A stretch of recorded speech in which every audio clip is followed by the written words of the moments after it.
muchachos,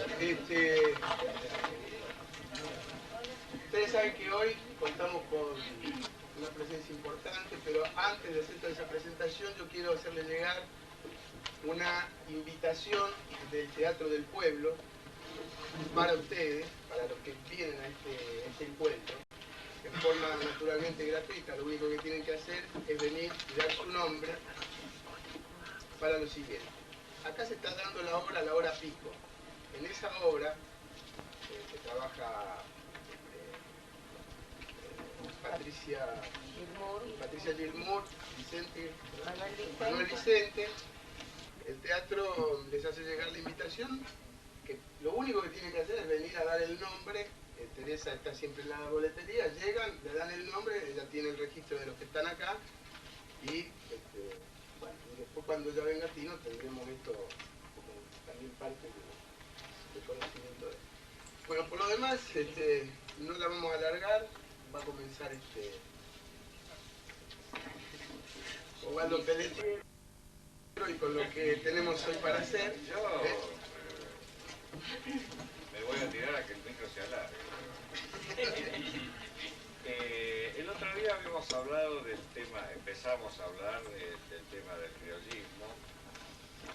Ustedes saben que en este país siempre fue central el tema de la identidad nacional, es decir, lo que preocupa sobre todo a la oligarquía después de Rosas es tratar de concretar el famoso altar de la patria, los famosos próceres. Es decir, que prácticamente a partir de Mitre, a partir de Vicente Fidel López y todos ellos, se concretan lo que hoy son los próceres, que no eran próceres en ese momento, San Martín, Belgrano, etc. Se concreta el altar de la patria, diríamos, se concreta también una cosa que había sido muy discutible hasta ese momento, más que discutible, era un sinónimo de negativo para la vida argentina, que era el gaucho. El gaucho, digamos, todavía cuando Hernández concreta el Martín Fierro era digamos, de alguna manera versión de lo negativo en el país. Es decir, hacer cosas de gaucho no implicaba lo que implica hoy, es decir, hacer una gauchada. Hacer cosas de gaucho era andar robando, matando, etcétera, etcétera. Es decir, que en ese momento, porque la oligarquía estaba compelida a concretar una suerte de pasado virtual importante frente a lo que ellos llamaban el avance o el fracaso de la inmigración, es decir, había venido una inmigración no querida. Ustedes saben que la oligarquía había querido que vinieran maestras suizas, amas de leche inglesas, etcétera, etcétera, y había venido lo que ellos consideraban lo peor de Europa, es decir, nuestros abuelos, nuestros bisabuelos. Entonces ellos necesitaban frente, sobre todo a sectores que ellos consideraban radicalizados como sectores del incipiente anarquismo, una suerte de mostración de la identidad nacional. Es por esto que a mediados y avanzado del siglo XIX se concreta lo que se llamaba los postulados del nacionalismo cultural. La exaltación del gaucho, el cuestionamiento al extranjero, que ya también aparece en el Martín Fierro. Todas esas cosas de alguna manera hacen sistema en un momento determinado de la literatura y del incipiente teatro argentino, de la plástica, etc. Es decir, comienzan a aparecer los mitos del nacionalismo argentino. Nacionalismo desde el liberalismo, pero nacionalismo al fin. Bueno, de alguna manera, a partir de todo esto, y sobre todo a partir de los 80, se concreta el ideario del criollismo. El criollismo era la exaltación de la vida de campo, de la vida de suburbio, o en todo caso de la vida del barrio. Es decir, que dentro de lo que es el panorama general del nacionalismo cultural, que comienza con Joaquín B. González y antes con Echeverría, hay hacia los 80 y avanzando el siglo XX, una serie de fenómenos culturales que se emparentan con esto, pero a veces tienen otra ideología, ¿no es cierto? Vamos a poner algunos ejemplos. Todo lo que tiene que ver con el folletín. Ustedes saben que Sarmiento había hecho una enorme tarea de alfabetización en la provincia de Buenos Aires. Es muy cuestionado el hecho de que esa alfabetización haya llegado a sectores más lejanos del país, sobre todo el pensamiento nacionalista cuestiona esto, pero lo cierto es que la alfabetización de Sarmiento había llegado a amplios sectores de la provincia de Buenos Aires. Era ya mucha la gente que sabía leer. Y a partir de todo esto se concreta la publicación de los famosos folletines en los diarios de la época. Y entre ellos el folletín que va de alguna manera... La técnica. ¿Cómo? Conquista la técnica del Sí, folletín. De alguna manera el tema era tomar la base, estoy hablando del folletín de Juan Moreira, tomar la base del folletín europeo, del folletín francés, y trabajar a partir de él, poniéndole personajes argentinos. El Moreira había sido una leyenda, un hecho policial. El Moreira existió, y a partir de eso Gutiérrez va a concretar un folletín que era sumamente simple en su desarrollo, salía por entregas en los diarios, como las historietas hoy, tenía enorme suspenso, tenía personajes melodramáticos, personajes que vivían sobre todo situaciones aparentemente inverosímiles, pero siempre a partir de la vida rural y sobre todo de una cosa que va a ser nueva en ese momento, que es la vida suburbana. Es decir, el lugar donde se tocan el campo y la ciudad. Va a ser de una productividad muy grande para la literatura y el teatro argentino, el suburbio. El suburbio como sinónimo del criollismo, la exaltación de la identidad nacional y sobre todo de lo que se va a llamar una cosa que no saca del folletín, sino que es una aportación de lo que se llama la poesía gauchesca argentina, que es, lo toma del Martín Fierro, que es la inestabilidad del héroe. Es decir, el protagonista va a ser inestable, constantemente va a ir de un lugar para otro. Moreira tratando de concretar una especie de pasaje hacia distintas zonas de la realidad que terminan siempre mal. Sería un itinerario decadente el de Moreira, pero un itinerario que tiene que ver sobre todo con la vida de campo y con la vida suburbana.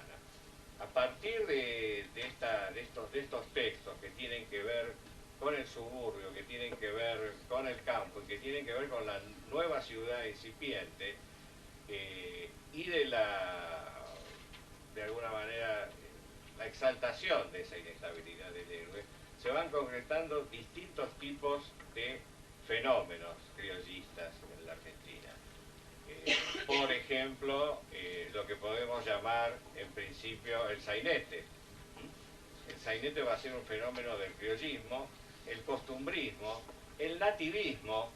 El nativismo va a ser un hecho bastante interesante de analizar porque el nativismo era la exaltación del costumbrismo, la exaltación del pasado.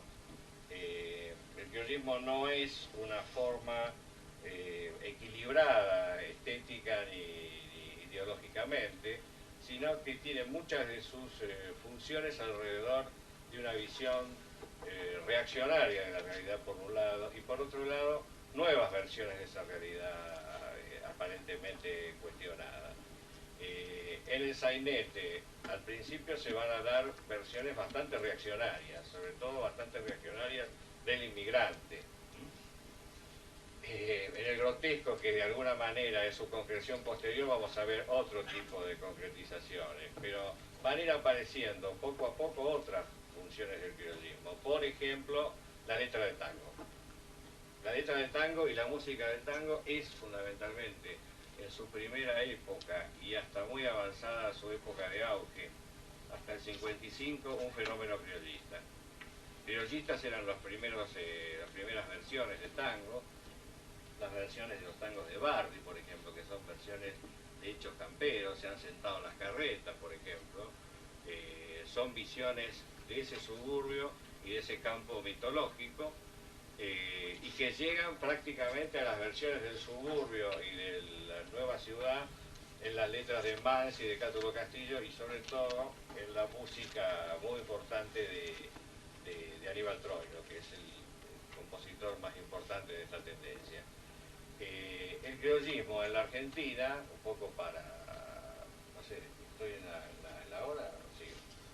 El criollismo en la Argentina es un tema bastante distinto del resto de Latinoamérica. En toda Latinoamérica hay criollismo, pero en la Argentina el criollismo se va a mezclar a veces con formas cultas. Es decir, que los restantes lugares de Latinoamérica, quizás porque la burguesía no existió en su mayoría, la clase media, tenemos versiones de literatura culta y de literatura popular, o de teatro culto y de teatro popular. Bueno, en la Argentina se va a mezclar lo culto con lo popular constantemente. El criollismo se va a mezclar con otras formas estéticas. La técnica del actor nacional es una prueba. Es decir, yo creo que a partir de la clase que viene vamos a centrarnos en el actor nacional. La técnica del actor nacional es una prueba porque en el arte, por ejemplo, del artista más importante del criollismo teatral, que es Pablo Podestá, se va a mezclar elementos del circo, que vamos a ver la clase que viene, si me permite llamarlo clase a esta, lo que llamaríamos el naturalismo. En Pablo Podestá ya había evidentes elementos naturalistas de creación. No es stanislavskiano, ojo, porque acá muchas veces se identifican los naturalistas con el stanislavskiano. No, había elementos populistas que tenían que ver con un naturalismo muy exagerado de Pablo. Y después la técnica del actor italiano popular, la técnica del actor que actúa solo. Es por esto que este arte, el arte del actor criollo, del actor nacional, todos estamos creyendo que no necesita director, o que el director puede trabajar dejándolo solo al actor. En general, la gente que ha venido acá a expresarse, a dar sus rutinas, se ha manejado siempre con un criterio del actor en soledad, el actor que enfrenta al público en soledad y que de alguna manera está a expensas de las reacciones del público. Bueno, todo eso lo tomó el actor criollo del actor popular italiano, que venía mucho a Buenos Aires. Es decir, Buenos Aires, el criollismo porteño del actor nacional se va creando gracias también a lo que podríamos denominar el nacimiento de una ciudad premoderna y moderna después. Una ciudad donde se dan muchos fenómenos culturales, el actor criollo, el actor nacional, asume todo eso, sobre todo a partir de Pablo. Y hay actores, digamos, en lo que llamamos nosotros la tercera fase del actor popular o nacional, como Sandini, donde aparecen todos estos elementos. El otro día vimos acá trabajar a Beto, y en Beto se da una mezcla muy interesante de elementos del actor nacional con elementos stanislavskianos, elementos realistas. Es decir, que nosotros vamos a enfrentarnos con un fenómeno que no solamente se puede atacar desde el lado popular, sino que el actor nacional va a ser una mezcla de procedimientos. Va a tener una mezcla de procedimientos, una mezcla de poéticas, una mezcla de formas de actuación. Y por el lado, un poco cerrando esto, por el lado de las mezclas, de lo criollista y lo no criollista, hoy tenemos a una gran actriz acá, que no sé, la empiezo a presentar, que es Lila Lamezón, y creo que nos va a ser un pasaje del Guapo del 900, de Samuel Eicherbaum. Yo creo que, sin limitar con esto la actuación posterior, ni mucho menos de Lidia, es interesante observar varias cosas. En principio la obra de Eicherbaum. Es una obra, ustedes saben que Eicherbaum es un artista expresionista, existencial, lo que se llamó en su momento un artista de vanguardia, en los 30 y en los 20. Empezó haciendo sainete, pero después va a trabajar sobre todo con lo que se llama la interioridad de los personajes. Y hizo una gran cantidad de obras de teatro, fue muy cuestionado por cierta crítica por ser un autor poco teatral, aparentemente. Fue muy premiado, él decía que era el autor más premiado, pero el menos hecho, que no se hacía constantemente, que se hacía y se hacía muy poco tiempo. Y precisamente esta obra de los años 40, del año 40, es una obra que de alguna manera es la respuesta de Eichelbaum al campo teatral de su momento, al campo intelectual. Es un texto que aparentemente es un texto criollista, aparentemente es un texto costumbrista, pero en realidad es un texto existencial, expresionista, pero que hay que hacer con elementos de lo que podríamos llamar el actor criollo. Se da una mezcla de cosas, que es muy interesante. Yo creo que para este curso es importante que no solamente vengan los actores de tendencia nacional a trabajar o a mostrar lo que hacen, sino es importante que vengan actores y se hagan cosas de otras tendencias estéticas. Bueno, hoy vamos a ver primero un texto de una tendencia estética totalmente distinta, que toma procedimientos del criollismo, que toma procedimientos del costumbrismo, que toma procedimientos del sainete, pero para hacer otra cosa.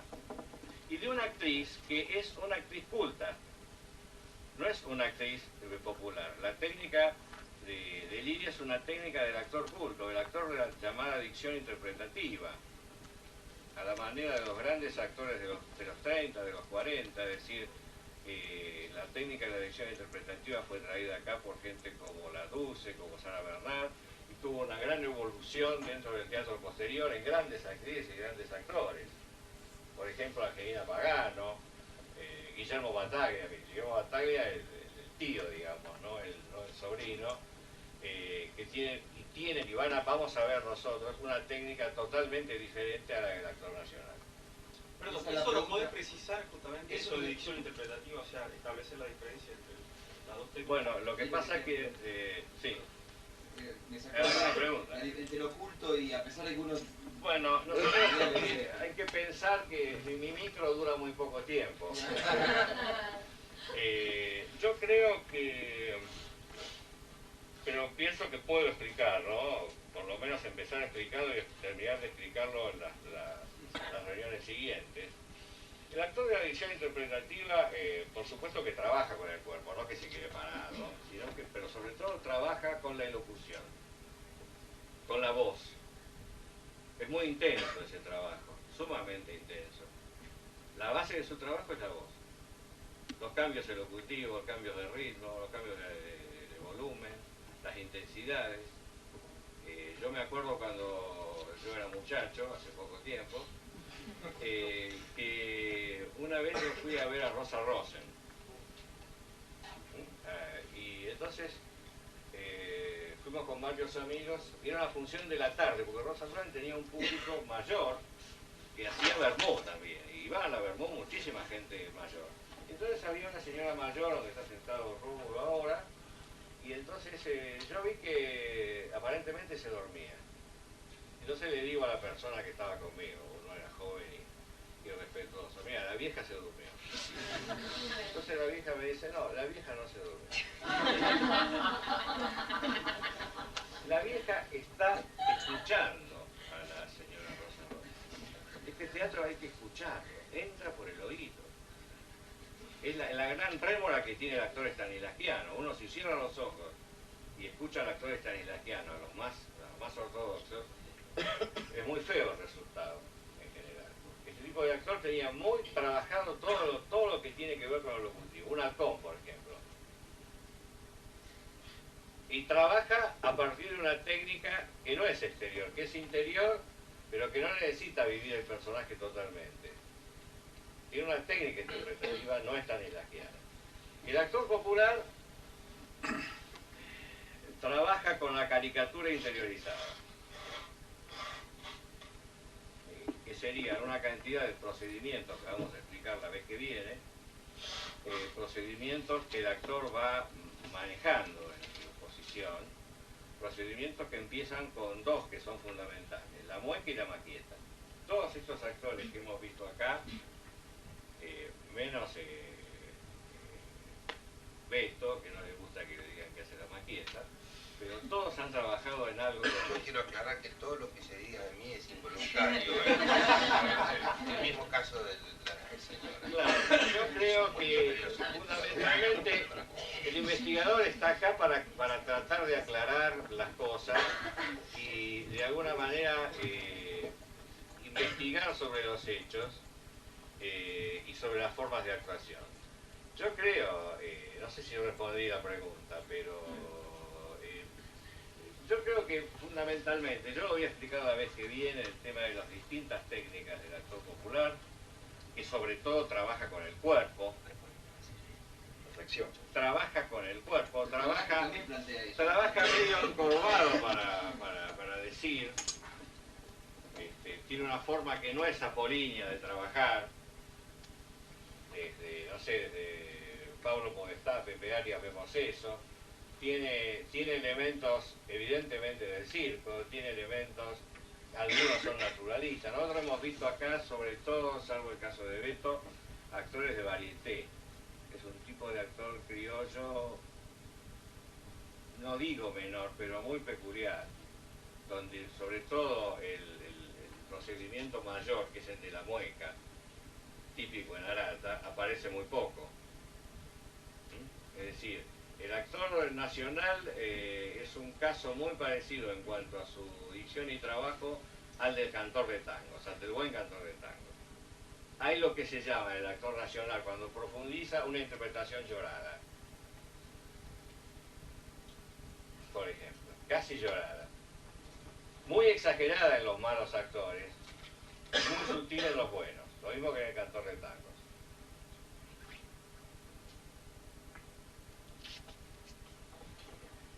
Todos lloran un poco. Desde Gardel hasta Pablo Podestá. Bueno, cuando vos hablas de la mueca, a mí me suena un poco la máscara. ¿Es similar? Sí, digamos, es un trabajo que era, digamos, lo que era famoso en Arata era, y hay una foto, Arata se sostenía que reía con la mitad de la cara y lloraba con la otra mitad de la cara. Era capaz de hacer ese tipo de cosas. Es una contracción del rostro, sobre todo, y del cuerpo, y además de la voz, la interpretación llorada, que implica una máscara. Una máscara que puede ser una máscara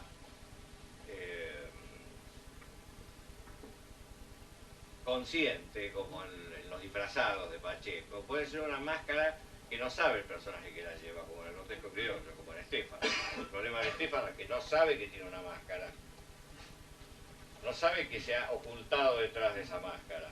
Pero en el actor criollo es fundamental el tema de la mueca y de la maqueta. Acá hemos visto cantidades de maquetas, sobre todo en Jorge Luz. En general, la maqueta es un recurso artístico como cualquier otro.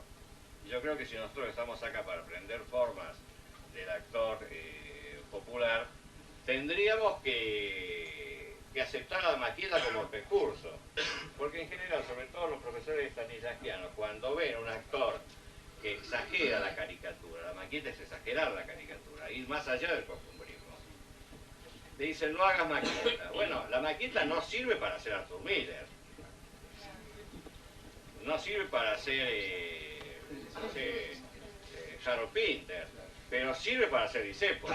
Lo que pasa es que la maqueta, la mueca y todos estos procedimientos, la morcilla, el aparte, etcétera, son procedimientos que tienen que manejarse interiormente. Que debe trabajarlo a partir de una profundización textual. No, pero es una técnica totalmente distinta. Totalmente distinta. Y a mi mano hasta tenía que ver todo un estilo del cuerpo, digamos que una posición del cuerpo finalmente trae los pensamientos de esa situación. Mira, el teatro dramático argentino, sí, el maquillaje, lo habrás visto en las fotos viejas, si vas al museo de teatro lo vas a ver. Tenían el maquillaje cargadísimo como herencia del circo, y de pronto en obras dramáticas, no en obras cómicas, ni en obras que estaban jugando la caricatura deliberadamente o porque lo propone el texto. En piezas normales, A mí me llamaba la atención ver esas fotos con Claro, el pero maquillaje eso- tan cargado, que también forma parte un Pero poco de eso lo que vos Rómulo decís, ¿no? viene, y Claro. por eso yo quiero hablar en la clase que viene, Mucho de disfraz. dónde vienen los procedimientos. Claro. Eso viene del circo. El circo, claro. El actor del circo es muy elemental. En todo el actor criollo vamos a ver cosas que para nosotros pueden ser elementales, pero que son muy difíciles de hacer, que le vienen de esa mezcla de herencias. El circo, el naturalismo... Perdón, pero eso de elemental podría dialogarse también. bueno, elementales históricamente, elementales desde, por ejemplo, las técnicas estanislavskianas, desde ahí. Obviamente que si uno lo toma desde su propia poética, no lo son elementales. No, lo que pasa es que generalmente uno habla desde un lugar. La técnica de hoy sería elemental dentro de 60 años, Núñez, cuando la técnica sea distinta. uno habla desde determinado lugar, es decir, para poder entendernos entre nosotros y no empezar a divagar, tenemos que tomar más o menos la función estética actual del teatro, ¿no es cierto? Y a partir de eso trabajar. Quizá elemental no sea la palabra más adecuada, pero desde las formas más sofisticadas y actuales eso puede ser elemental. Ahora, es muy difícil de hacer. Es muy difícil de hacer. Todo ese tipo de trabajo es muy difícil de hacer. Es muy difícil la caricatura interiorizada, sumamente difícil. Tan difícil como vamos a ver ahora como el arte de Lidia. Es decir, no hay, para mí no hay, lo dije el otro día, no hay escuelas de actuación, sino actores que trabajan con esas escuelas. Lo que pasa es que la escuela de actuación del actor criollo es el teatro. Ayer en una reunión del GT hablábamos de las partituras preparatorias, que es un poco, es una cosa de la Calva Barba y la Calva Pavís que tiene que ver con el sustrato stanislavskiano. Bueno, la partitura preparatoria, o todo lo que se llama el buen hacer del actor del sainete, del actor criollo, del actor de varieté, del actor costumbrista, era precisamente todos sus antecedentes en los distintos personajes que fue haciendo. Porque como el teatro criollo es un teatro de roles, Olinda Bozán empezó haciendo de diarero, de chico, pasó por todos los roles de la compañía. Actriz joven, actriz mayor, característica, villano, actor de carácter, galán cantor, damita cantora, como era la Podestá, Marista Podestá. Bueno, todo esto de alguna manera le va creando un oficio muy fuerte al actor. Yo creo que, digamos, esto va a ser mucho más productivo si lo explicamos con cierto detalle la vez que viene, pero sobre todo sería interesante si ese día podría estar esa famosa torta que decís vos porque esa torta nos va a permitir en el cine se capta mucho mejor la forma de actuación. ¿Sabes qué? Te hago un comentario. Cuando vinieron los georgianos acá hace como 10 años que hicieron el Círculo de Tiza con Víctor Hugo, nosotros tuvimos una reunión hace ya tiempo y ellos comentaban como que pegaron la vuelta, es decir, desde Stanislavski se veía en el espectáculo y terminaron porque había cosas que hace Gogó y marrones de repente. Los tipos como que pegaron la vuelta en su historia, en su búsqueda, y había cosas del Círculo de Tiza y no me acuerdo otro que como que habían pegado la vuelta, era interesante. Bueno, O sea, que yo les esto- voy a traer un trabajo que tengo sobre las formas de actuación de hoy. Discúlpeme, la última. ¿Querías No, a Beto le digo. No, está bien. Donde se habla de que hay una serie de tendencias actuales del teatro. Los Melli, los Macoco, la Banda de la Risa, que han retomado ciertas cosas del actor de varieté, del actor criollo. Evidentemente. Es decir, que lo que hay ahora, o lo que hubo en los 80, en lo que llamo yo el teatro de la parodia y el cuestionamiento, los medios, Macoco, la banda o la pilleta, es un cuestionamiento del llamado teatro realista, teatro serio, del actor stanislavskiano. Es decir, que en el teatro nada desaparece, todo se va rehaciendo. No es como se pensaban los positivistas, que los géneros nacen, se desarrollan y mueren, y decaen y mueren. No. hay siempre digamos, el dinamismo del sistema teatral es ese, el cambio constante y la recreación de formas que se creían muertas o residuales que son retomadas, resemantizadas y vueltas otra vez a funcionar. Bueno, quedan las inquietudes, dando vuelta. Le damos Le damos la bienvenida. la bienvenida y la presentación como corresponde a... Bueno, hoy viene Lidia Lamezón, una fantástica actriz argentina.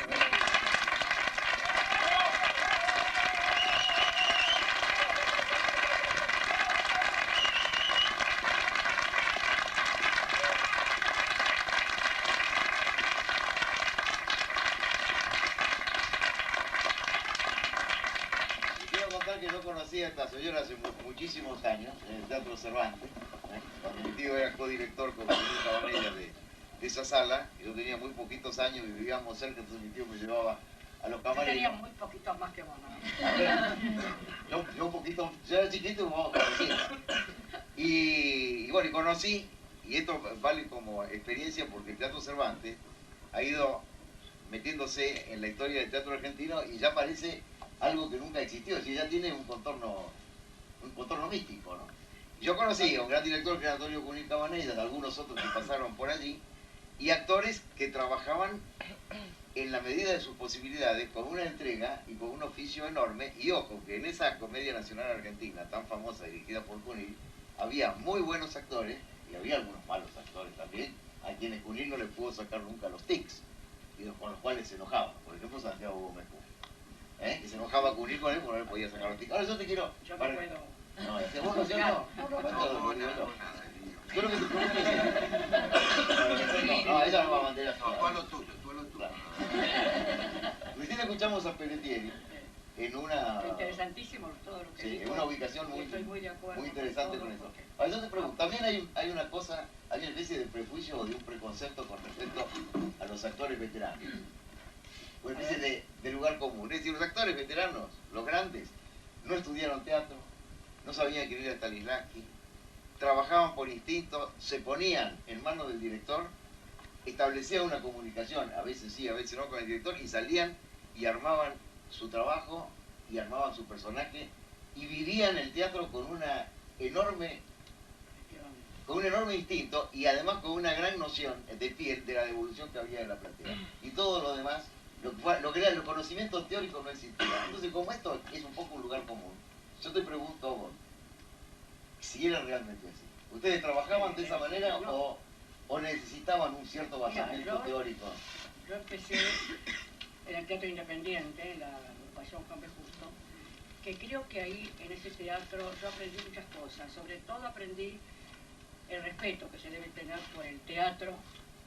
Aprendí que no hay que claudicar en ninguna convicción que uno tiene sobre lo que es el teatro y sobre lo que uno debe hacer en el teatro y seguir en el teatro. Respetar no solamente al público, sino respetarse uno mismo frente al público. Eso como una conducta básica. Como una conducta básica. Ahora, ¿ustedes cómo reemplazaban la falta del conocimiento teórico y de ese ejercicio, que es una manera de trabajar el teatro hoy? Ejercicio, O sea, las escuelas. ¿Sabes qué? Nosotros éramos un grupo de gente que además amaba muchísimo el teatro y sentía tanto fervor que nos adentrábamos tanto en ese personaje que estábamos por realizar. Por ejemplo, yo debuté con un personaje que no tenía por qué haberlo hecho por la edad que yo tenía, que era Cándida, de Bernard Shaw. Cándida no es una chica. Yo lo hice con una convicción y con una entrega y con una fuerza que, bueno, me sentí cómoda, me sentí bien. Yo no sé si lo hice bien o lo hice regular. Lo que pasa es que yo lo hice con una gran convicción, porque nos juntábamos todos para estudiar ese personaje en profundidad, no en la parte superficial, sino que le buscábamos hasta el más mínimo detalle, que es como yo estudio un personaje. Yo no trato de identificar el personaje conmigo, sino yo identificarme con el personaje. Es decir, buscarle una forma de sentarse, una forma de mirar, una forma de hablar y hasta un tono. Creo que es la única forma de poder hacer un personaje. Hacer un todo de ese personaje y olvidarme que soy Rita Lamezón. Hay muchos actores que no, que se identifican casi siempre con el personaje. Por eso cuando me preguntan, ¿y usted a veces en el personaje encuentra algo suyo? Trato de no encontrar nada mío. Trato de separarme totalmente del personaje.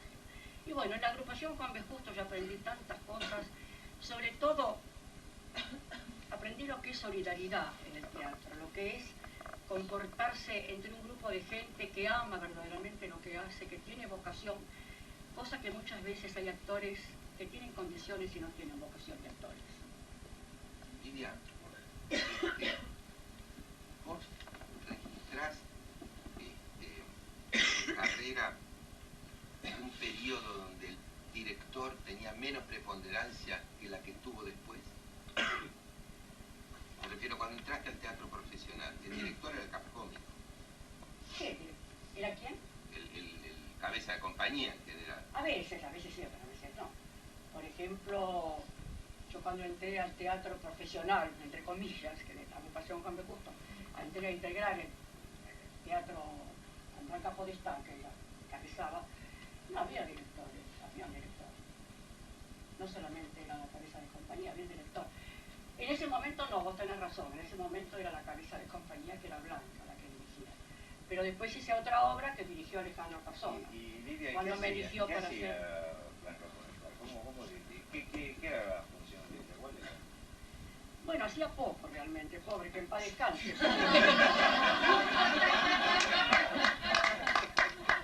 Hacía poco, lógicamente teníamos...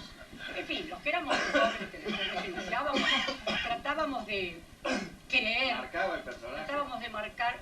Sí, lo marcaba, no, lo marcaba hasta cierto punto. Lo entendíamos como podíamos. Lógicamente que después, cuando fui director, aunque te diré que a mí, por ejemplo, me gusta mucho trabajar con directores importantes, pero también me gusta mucho que el director nos permita nuestra propia creación. Como hay muchos directores, y pongo un ejemplo, Alejandra Boero, con que me dirigió en una obra, es una mujer que se integra mucho, y lo primero que dice cuando empieza a dirigir, quiero que ustedes crean su propio personaje, y después yo veo si ese personaje está de acuerdo a mi concepción. Pero es muy interesante trabajar en fusión, actor-director. Hay directores que no, hay directores que son muy preciosistas en su trabajo y no permiten a veces la intervención del actor, cosa que me parece que es un error. Me refiero cuando los actores tienen prevalencia sobre lo que están haciendo, por supuesto, no los actores que recién se inician, que a lo mejor hay que encauzarlos. Hablo de los actores que ya más o menos han transitado un espacio en el teatro. Me gusta mucho trabajar así con el director, me encanta. ¿Ella marcaba entradas y salidas nada más? Y a veces no sé si marcaba la salida. No, lo que hacía Blanca y Pedro era cuidar su propio protagonismo. Y claro, cuidar su propio protagonismo. Y los demás que hicieron un coro. Por supuesto. El actor solo. El actor solo, efectivamente. Se trabajaba un poco solo. Pero eso nos daba la oportunidad de abrirnos nuestra imaginación y abrir nuestro caudal no de conocimiento, sino de fuerza que teníamos para actuar. Eso era importante. Tal vez eso nos ayudó mucho para tener una perspectiva mucho más importante y sentirnos un poco más importantes. Además, una cosa, tengo la sensación, creo, eso lo vas a ratificar vos, que de pronto ustedes afrontaban textos complejos, no textos fáciles, sino textos profundos, hondos, comprometidos, y lo descubrían ustedes en un análisis completamente personal, porque en términos generales no tenían ese basamento, ni de la teoría, ni del director, como fue el director después. Por eso que para mí, hablo desde mi punto de vista y de mi formación, eso es lo que nos dio la agrupación Juan B. Justo en todo el teatro independiente en general, que los textos se leían, se desmenuzaban, se criticaban, cosa que en el teatro, cuando yo empecé, en el profesionalismo propiamente dicho, no se hacía.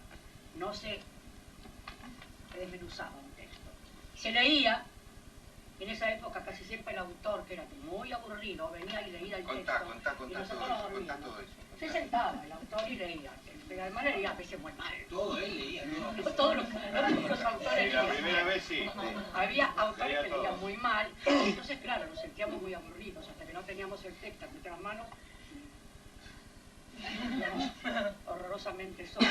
Además era costumbre que el autor... Pero cuando llevaba una obra, aclaremos que se trataban de estrenos, de modo que esa obra no la conocía nadie, no estaba publicada, no habían aparecido gacetillas con la síntesis del argumento, y él hacía su presentación. Y siempre en el elenco. el autor era el que leía su obra, aunque después quedara la copia y después el director, o en el caso del capo de compañía, hiciera todo. Bueno, hay una anécdota fantástica de Enrique García Belloso, que para pedir el adelanto que le daban a los autores cuando llevaban una pieza, y que la pieza podía interesar, como andaban siempre sin un mango, porque además eran nocheros y eran jugadores, y estaban en una bohemia muy pesada, siempre les faltaba la plata. Y García Belloso llevó una obra a Valerini, al marido de Blanca Puente. Y yo la estrené, el copetín. Sí, no, esta es una que no te explico lo que era. Leyó una cosa que era una obra entretenida con una base histórica que se llamaba La Fragata Sarmiento. Y después terminó, cerró y dijo Valerini, mira, me parece fantástica, la vamos a tocar un poco, pero me parece que es para la compañía. Hay que tocarla, sí, le dijo Belloso. Hay que tocarla, yo te la estoy leyendo, lógicamente. La cerró, la metió en el solo después, estaba totalmente en blanco el libro. La había improvisado en ese momento. Para zafar con 50 pesos, ¿viste? 10 pesos, totalmente en blanco. Cuando se abrió no había una línea escrita. La Fragata Sarmiento la había inventado Belloso, sentado ahí, empaquetando a Valerini y a todo el mundo. Porque también estas picardías formaban parte de la necesidad de ganarse la vida. El actor de verdad vivía exclusivamente del teatro. No tenía esta cosa de la televisión, había que el que no trabajaba y no estrenaba no comía. Y los autores también. Vivía del teatro exclusivamente. Bueno, y el cine también, porque en esa época el cine tenía preponderancia. Pero claro, no existía la televisión. De modo que los actores teníamos que dedicarnos exclusivamente a eso. Y además otra cosa, era una época, no digo sacrificada, porque el que ama el teatro no es sacrificio, al contrario, es un placer estar sobre un escenario. Pero se hacía matiné, vermú y noche los domingos. Y todos los días vermú y noche. ¿Es suplicado? No, eso no lo llegué a hacer, ¿No? fíjate vos, no. Soy vieja, pero no tanto. ¿Por qué era suplicado? ¿Qué te dijeron a vos que era? El suplicado lo hacía mi marido. Yo mi marido. Y después de la función se quedaban, después de las 12, 1 de la mañana, a ensayar la obra que iban a hacer al otro día. No, porque en esa época, me cuenta él empezó muy jovencito, me cuenta él que se hacían 5 o 6 funciones por día. Sí. Eran todas obras cortas de una hora. Incluso tuvo que intervenir en la asociación de actores. Usted lo sabe perfectamente, usted que es un investigador, lo sabe perfectamente que se hacían 4 o 5 funciones para los programas, 4 o 5. Decía Olinda Bozán que se llevaba la comida de la feria para cocinar en el teatro. Almorzaban ahí los domingos. Y a veces hacían el suplicado después de la última función. Hacían matiné, vermú, noche y suplicado. Es que vivían en el teatro. Vivían en el teatro. Mucha gente vive en la televisión, ahí se vivía en el teatro. Era la versión teatral de la tira de hoy. Claro. Porque las obras, ¿cuánto duraban en la época de...? Cuando se hacían 4 o 5 funciones, 1 hora, 40 minutos. Pero digo, ¿y cuánto duraba en carteles ahora? Por semana se muy estrenaba poco. por lo menos Se una hacía el obra. repertorio, duraba un mes. Cuando una obra iba, por ejemplo, 2 o 3 meses, ya era un éxito. Super éxito, Era un éxito. Efectivamente, se hacía repertorio, cosa que me parece muy bien. También se hizo en el Cervantes, repertorio. Sí. En la época que yo estuve en el Cervantes, en el 40, 42, se hacía repertorio, la obra no podía durar más de un mes. Cosa que me parece interesante, porque eso es una actividad para poder interpretar distintos personajes. Eso me encanta que sea. Claro que también cuando una obra tiene éxito es una pena. Nos pasó cuando hicimos El Hombre del Mundo, que se estrenó en el Cervantes, ¿no te acordás? El Hombre del Mundo. Una obra que fue un éxito tan terrible, tan fantástico, que tuvimos que hacerla durante 3 meses, que batió el récord del Cervantes. Pero una obra que no se podía bajar del cartel, porque la gente hacía cola para verla. De Ventura de la Vega, autor argentino, pero que la gente pensó que era español. Sí. Es un autor argentino, Ventura de la Vega. ¿Qué clase de director era Cunil, que fue el primer director No, yo no estrella? trabajé con Cunil. ¿Nunca trabajaste con No, Cunil? yo entré al Cervantes cuando ya Cunil se había retirado. Cuando había dejado entraste en la segunda parte. La segunda parte, en el 42 entré. ¿Y qué te dijeron a vos?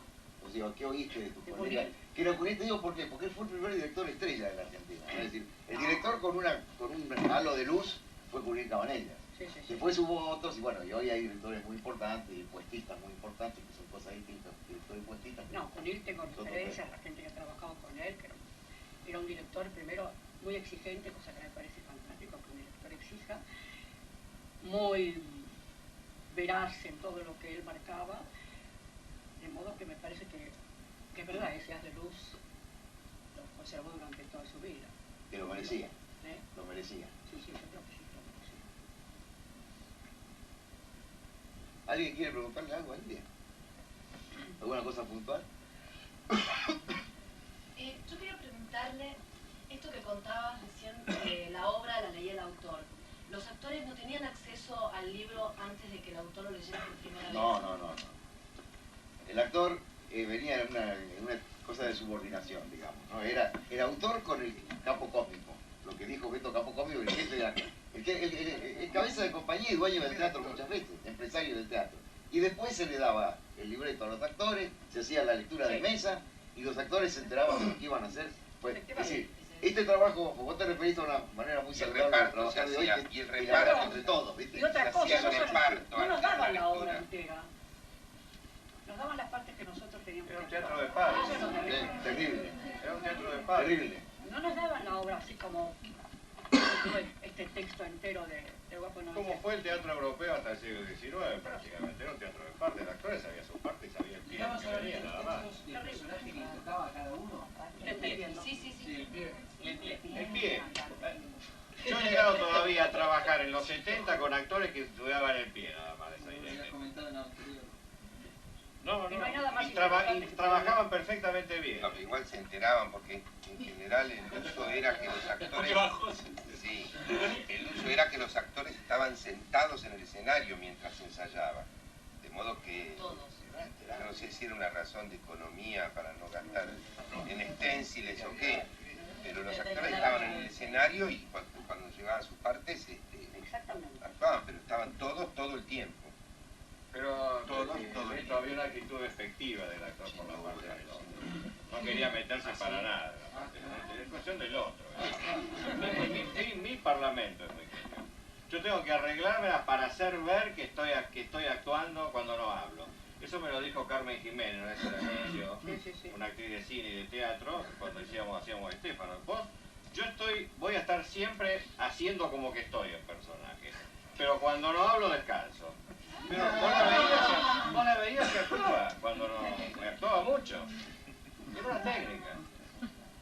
¿Sabes que me parece una mala técnica? Claro, era una técnica. Una técnica.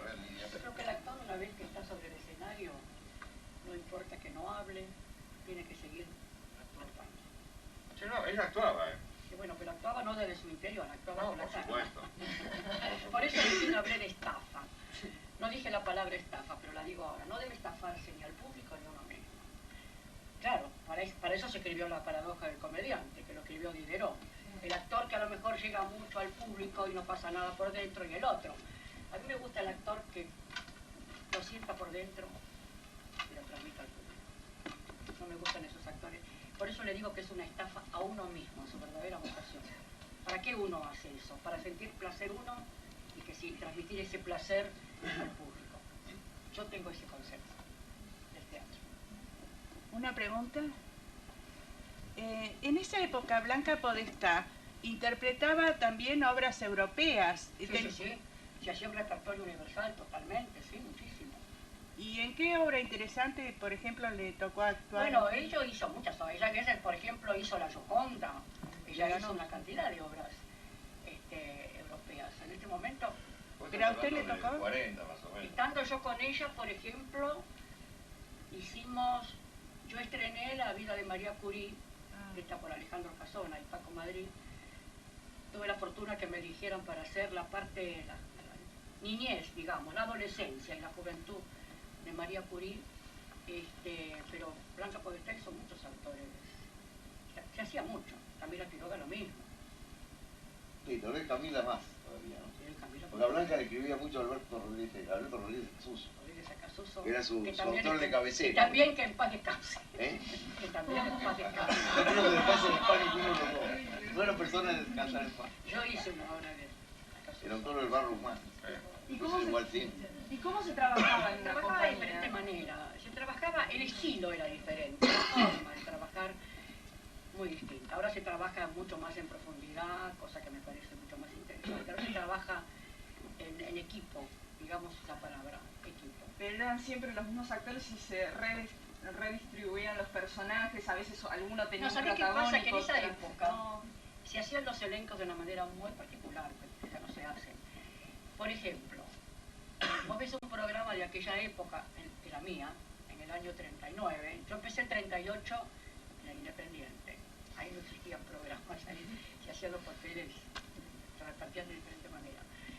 Pero en los programas está cabeza de compañía, suponete Blanca Podestá, primer actor de carácter, primer actor genérico, primera dama joven, segunda dama joven, tercera dama joven, actriz de carácter. El programa te lo llenaba la cartelera más de la mitad del programa, es decir, había roles precisos.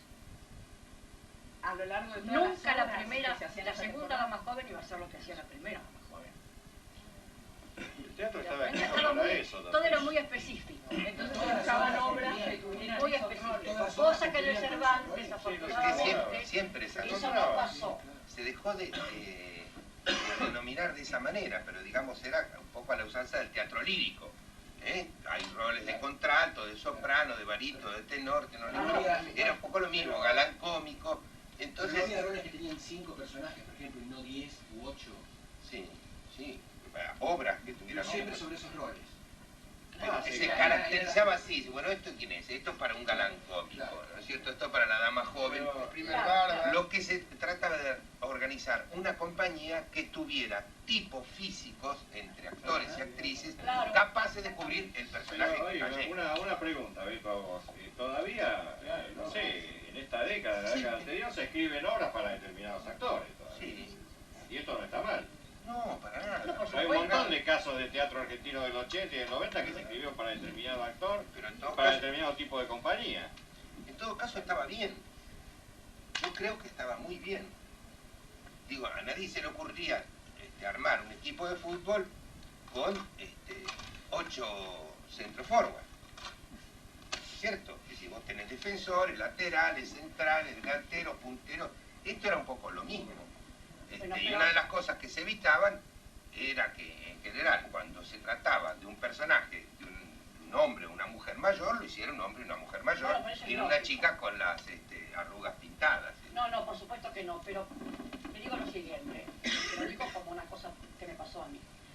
Cuando yo entré al Blanca Podestá recién me iniciaba, estaba esa compañía específicamente formada. Primera dama joven, yo estaba ahí abajo. ¿Vos como figura? Ahí un poco... No. Bindundi, ¿qué decía? ¿Cuándo? Bindundi. Sí. Pero cuando vino Casona y me eligió, que yo recién empezaba con Blanca Podestá ese año, me eligió para eso, Blanca Podestá me colocó en cartel, primera dama joven Lidia La Maison.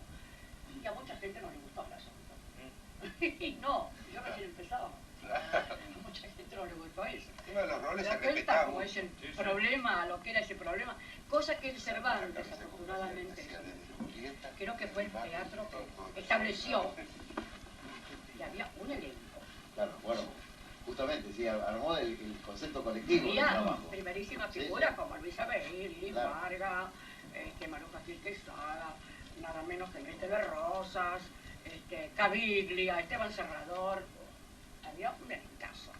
Pero de pronto Enrique de Rosas se hizo un papel menor y pasaba a ser otro actor. Pero eso era Cervantes. Sí, Cervantes porque era la Comedia Nacional y había de verdad un concepto colectivo de trabajo. Las primeras figuras de Cervantes hacían de pronto un papel chiquito, les tocaba en una obra y después tendrían su compensación en la otra obra, la siguiente. Por supuesto. Es otro concepto de teatro de lo que había antes que hay ahora. Pero había muchas más compañías estables No, en el teatro profesional que ahora. Un elenco no hay ninguna, se firmaba un contrato para todo el año. Éramos todo el año, eran 14, 15 personas todo el año. Sabían que todo el año trabajaran o no trabajaran en la obra. Su sueldo, poco, pero era todo el año. Y de pronto, antes de fin de año, se renovaba para el año que viene. Así que bueno. Elenco estable. Sí, elenco estable. Por eso se llamaba así, había una estabilidad para el actor grande, cosa que ahora no. Y nadie se refugiaba en no trabajar, todo el mundo quería trabajar como corresponde con los actores, ¿no?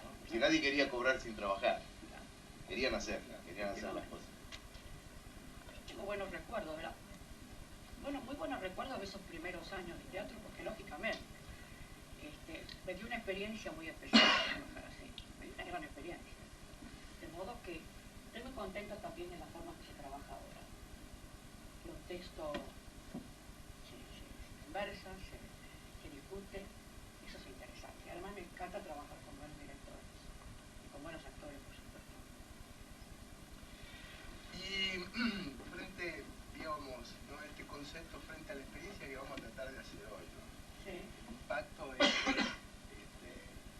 encontrarnos con estos jóvenes actores y hacer una leída, una lectura en la cual no está preparado, no está analizado. Supongo que los actores que yo les dije, bueno, mirá que van a tener que leer, comieron gofio, no sé, pusieron un poco al tanto de la obra, pero de todas maneras no hay un análisis.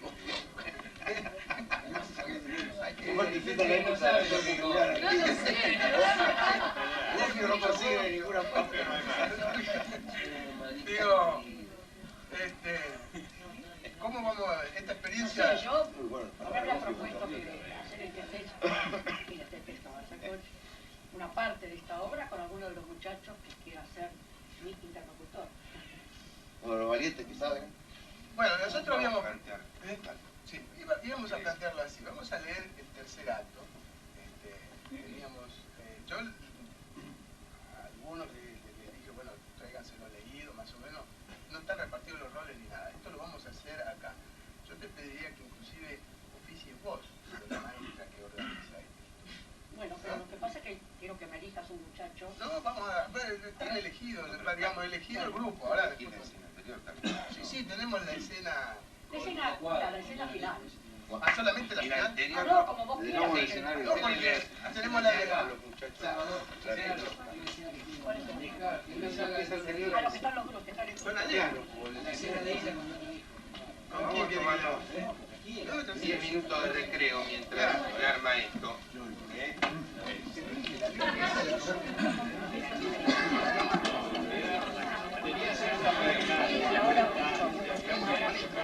Hoy va la...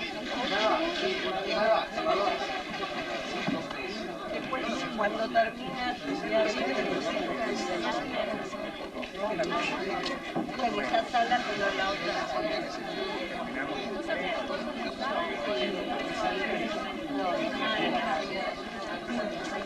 por ejemplo, de Pisimano, de Roberto Cosa, La Hora Profunda, de Marta de Gracia, La Mosca Blanca de Rosner, Camello de Pizarro, que se hizo ayer. La Celebración, que son poemas y cuentos que son el domingo de la tarde.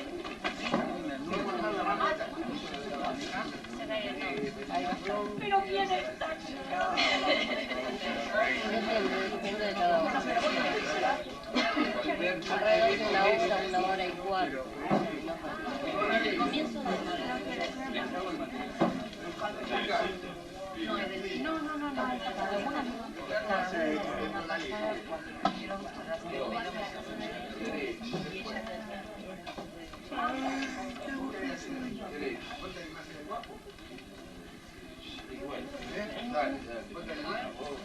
comienzo de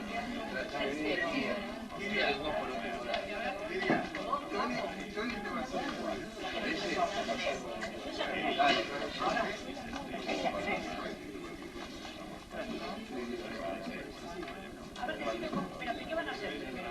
Primero, al principio del cuadro primero, que empieza la realidad con la niñita. Sí, me cambio toda la semana. Es más mira, para acá.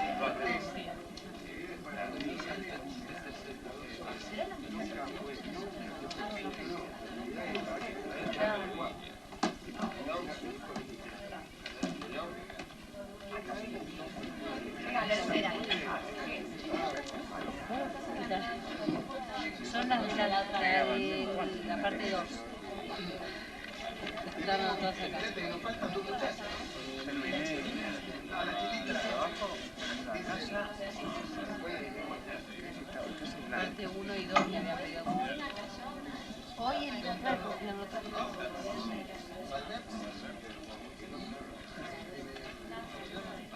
Atrás de esta.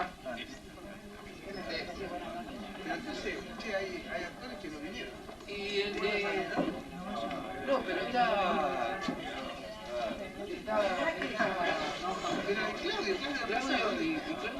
Claudio salió a fumar un cigarrillo. Se aprenda la ley. Claudio y José, el otro pibe. Cortamos, yo quería que iba.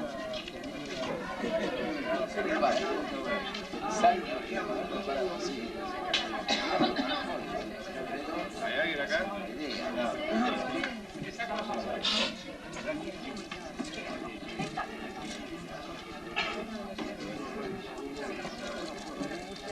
Lo que le dijo...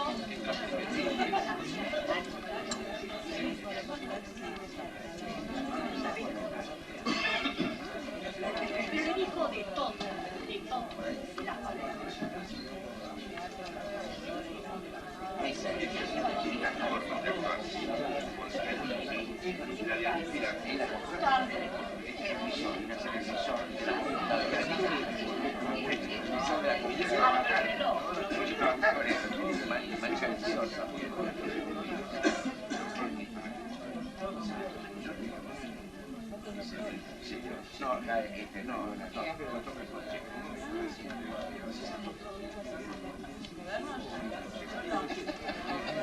Está paseando.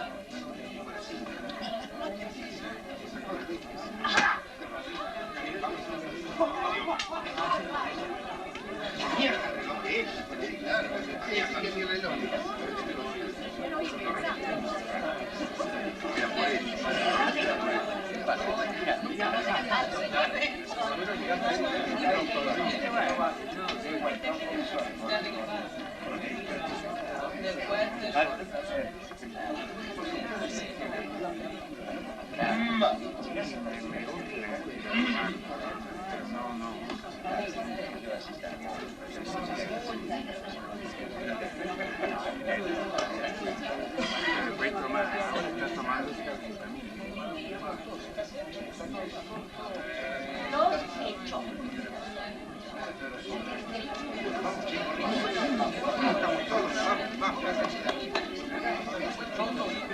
Después se acercan los muchachos para hacer la sesión.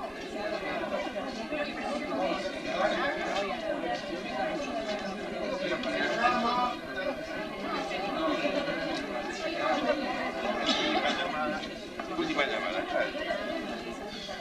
Bueno. ¿Cómo está con esa bolilla? ¿Qué necesitas? ¿Pasilla? No, no.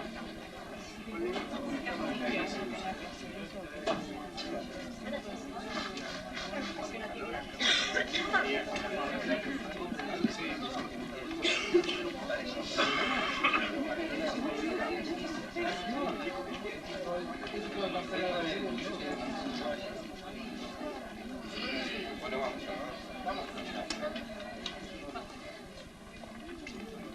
Bueno, ubicaremos en escena acá los chicos saben. Muchos de ustedes conocen ahora. Es el encuentro de Natividad que viene a pedir clemencia por el hijo, a don Alejo, que es el caudillo, y se encuentra con la esposa, que es la mujer que lo ha engañado a Alejo con un adversario de Alejo. Y Natividad viene a pedir clemencia, pero no es la escena con Alejo, sino es la escena con la mujer, y después entra don Alejo. Es el caudillo. Clemencia por su hijo que está preso. Por su hijo que está preso por haber matado, por el honor de don Alejo, ha matado a su adversario.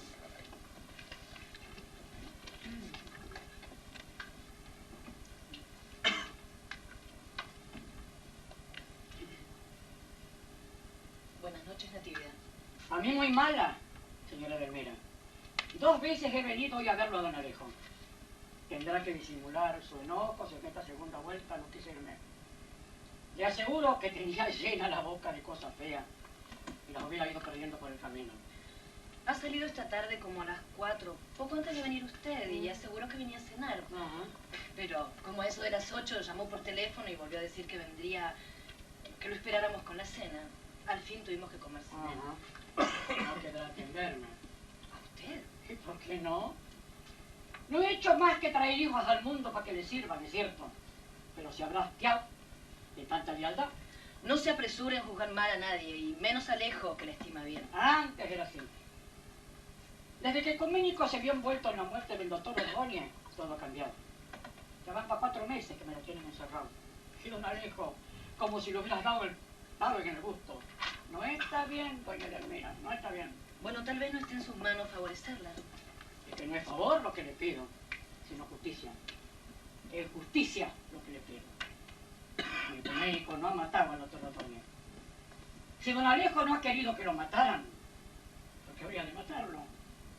Cuando el Ecuménico dice que no, hay que creer. Yo lo he parido y yo lo he hecho hombre igual, ¿no? Lo conozco de derecho y de revés. Cuando él no dice nada, ahí tal vez puede ser el caso de echarle culpa. Pero cuando dice que no, cuando a mí me dice que no, me hago quemar como una mecha y digo que no. ¿Cómo es? ¿Y le ha dicho usted que no? Claro. Usted es la madre y hace muy bien en creerle. Yo hago bien en creerle porque es inocente. Todos los hijos son inocentes para la madre. Es que yo soy una madre acostumbrada a que la adversidad le arrebate sus hijos. Y me hubiera resignado a la desgracia del Ecuménico pensando que ha matado por leal y por hombre. Piense eso entonces y admita que ha sido él. ¿Y por qué le cargó con culpa ajena? Como se ve que ustedes se enteran lo que quieren. ¿Quiénes me hacen creer? Su marido y los amigos de su marido. Hablo muy poco de estas cosas con Alejo y con los demás ni palabra. A Alejo se me ocurre y mi hijo padece. Ahí está la cosa. Le repito que mi marido le estima y que no dejará de hacer por usted lo que pueda. Bueno, al menos siempre ha sido así. ¿Qué voy a querer en la estima de quien se niega a arribar su influencia a que le hagan justicia Ecuménico? Hable con él. Quizás se haya preocupado y usted no lo sabe. Me cuesta creerlo, aunque ya no quisiera. No se olvide que mi marido lo ha servido en cuanto ocasión se ha presentado. Lo que yo no puedo olvidar es que mis muchachos, Ecuménico el primero, le han servido con riesgo de perder su propio pellejo siempre. No se aficiona a los malos pensamientos. Espérelo Alejo y así sabrá la verdad. Lo esperaría aunque me echara. He venido para saber al fin qué agua tengo en el pozo. ¿Qué anda, Natividad? En busca sombría. ¿Ya está borracha? Casualidad que no lo estoy. Hable sin tapujos, ¿qué quiere? Van para 4 meses que el Ecuménico está preso y usted lo ha abandonado como perro muerto. Está en manos de la justicia, no puedo hacer nada. Otra vez llegó de esa misma mano y su voluntad pudo lo que le ha dado la gana. Esta vez no puedo. Ahora que es inocente no puede. No sé. ¡Inocente, digo! Como usted, al menos. Que no se le olvide a quien tiene por delante. No me olvido, don Alejo. Son palabras nada más que para usted. Todas las sospechas recaen sobre tu Ecuménico. Y las mías también. Todo el mundo lo señala con el dedo. Aunque quisiera ayudarlo, no podría. Porque el matador del doctor Ordóñez tiene que sufrir su... Mi hijo no ha matado. Lo dice él y lo digo yo. Pero si él mintiera y yo mintiera, habría que buscar el porqué de esa muerte. En el caso Ecuménico habría matado por política, para que haya un adversario menos, como tantos otros quitados del medio. Un obstáculo más salvado para asegurar el triunfo a los suyos. ¿Y qué hay con eso? ¿Me lo van a tener encerrado como si hubiera matado por bar?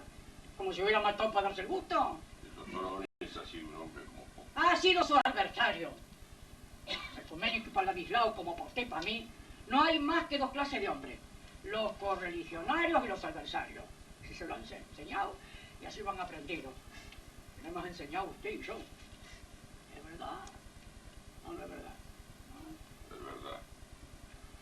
Pero hay que matar por eso a todos los adversarios. Yo no le enseño a matar gente. Mis hijos no odian a nadie. Sus amigos lo quieren y la gente lo respeta. Los teme. Como usted. Como todos los hombres que se saben hacer respetar, pues. Terminemos, Natividad. No, yo no me voy